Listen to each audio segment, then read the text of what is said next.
2 अप्रैल 2025 को दिल्ली में त्रिपक्षीय बैठक होने वाली है जो दार्जिलिंग तराई और डूवर्स के भविष्य का फैसला कर सकती है। ये सिर्फ एक पॉलिटिकल मीटिंग नहीं, गोरखा समुदाय के लोगों के लिए उम्मीद की किरण है। गोरखा कम्युनिटी के लोग अपने हक और राज्य गोरखालैंड की लड़ाई सदियों से लड़ते आ रहे हैं। मैं थकने वाला नहीं हूँ।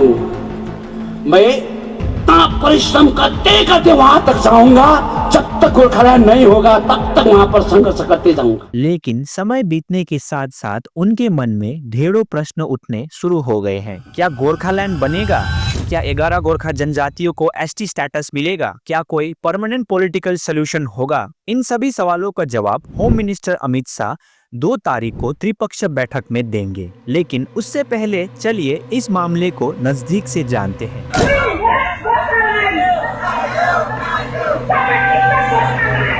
ये मामला आज का नहीं है। गोरखा कम्युनिटी पिछले कई दशकों से एक परमानेंट पॉलिटिकल सॉल्यूशन की डिमांड कर रहे हैं। गोरखाओं की मन की बात है कि अलग राज्य गोरखालैंड। कोई गोरखालैंड चाहता है, कोई 6 शेड्यूल स्टेटस, तो कोई यूनियन टेरिटरी। हर बार बातें और वादे होती है, लेकिन फैसला अभी तक नहीं। 2 तारीख को होने वाले त्रिपक्षीय बैठक में सिर्फ अलग राज्य गोरखालैंड की बात ही नहीं, यहाँ 11 गोरखा जनजाति का एसटी स्टेटस भी एक महत्वपूर्ण विषय है। 11 गोरखा जनजातियों जिसमें भुजेल, गुरुंग, मगर, नेवार, जोगी, खास, राई, सुनवार, थामी, यक्सा और भीमाल को एसटी स्टेटस मिलना चाहिए था, पर अब तक सिर्फ कमेटी और रिपोर्ट्स बनी है।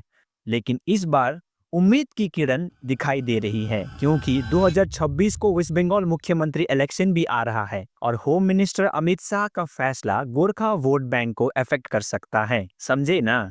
नहीं, मतलब त्रिपक्षीय बैठक में अगर फैसला गोरखा समुदाय के हित में हुआ तो गोरखा वोट अवश्य बीजेपी को ही जाएगा। लेकिन अगर ऐसा नहीं हुआ तो बीजेपी को 2026 के मुख्यमंत्री इलेक्शन में बड़ा धक्का लग सकता है। इस सज्जन को क्या तकलीफ है भाई? होम मिनिस्ट्री ने इस बार डायरेक्ट इन्विटेशन दिया है और मीटिंग दिल्ली के नॉर्थ ब्लॉक में होने वाली है, जिसमें सेंट्रल गवर्नमेंट, बंगाल गवर्नमेंट और रीजनल स्टेक होल्डर्स भी होंगे। इसीलिए इस बैठक को त्रिपक्षीय बैठक कहा जा रहा है। बीजेपी एमपी राजू बिष्ट पिछले हफ्ते होम मिनिस्टर अमित शाह से मिले और साफ साफ कहा कि गोरखा समुदाय और इंतजार नहीं कर सकते।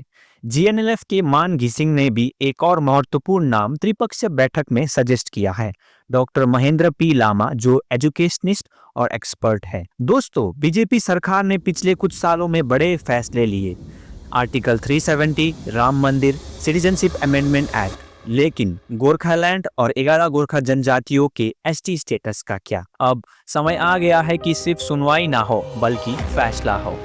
गोरखालैंड का रोड मैप कंफर्म और तय हो, हमारा सामाजिक, आर्थिक और राजनीतिक भविष्य सुरक्षित हो और 11 गोरखा जनजातियों को एसटी स्टेटस कंफर्म हो। आपको क्या लगता है, क्या गोरखा कम्युनिटी को जस्टिस मिलेगा या फिर सिर्फ ये एक पॉलिटिकल स्टंट होगा? कमेंट सेक्शन में जरूर लिखिए। अगर आप गोरखा इश्यू का सलूशन चाहते हो तो इस वीडियो को शेयर करो, क्योंकि ये सिर्फ एक रीजन का नहीं बल्कि पूरे देश का मैटर है।